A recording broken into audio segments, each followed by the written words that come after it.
So I would definitely, a CPQ is fundamental. And as we've talked about before, the heart of getting that scale up processing, because it sits right at the center of your front end and back end processes, right? It is the true heart of the business, where it honors all your order rules, right? Make sure you can help those reps configure correctly.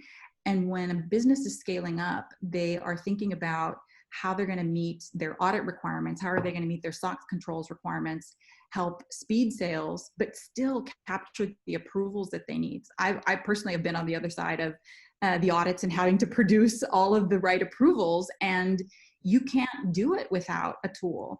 And it's just painful without a tool. And usually these types of projects, getting a CPQ project funded, can easily happen with the backing of your finance team, just helping justify the fact that you won't be able to pass your audits, first of all, and meet your SOC requirements without having these controls in place that a CPQ allows. And you really shouldn't have any issue making the business case when you look at all the efficiencies that can be gained from a proper implementation. As I said, you've got to have good data in the tool to be able to help sales. But once you've made that investment, your orders, the vast majority, should be able to process smoothly, and they'll stop wasting time on researching orders, getting the manual approvals, having to log things manually.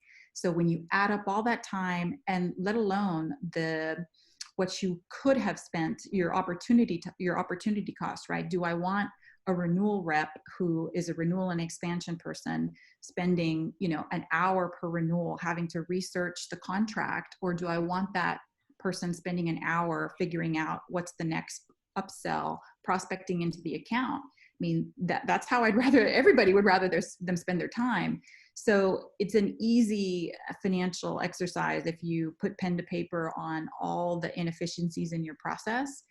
And right now with COVID, I mean, all the reps are trying to move faster, and they're suffering with the fact that right now things that were manual, they're having to go to all these people virtually, and the routing is unclear. People don't know what the statuses of things are if they don't have a good CPQ helping them track.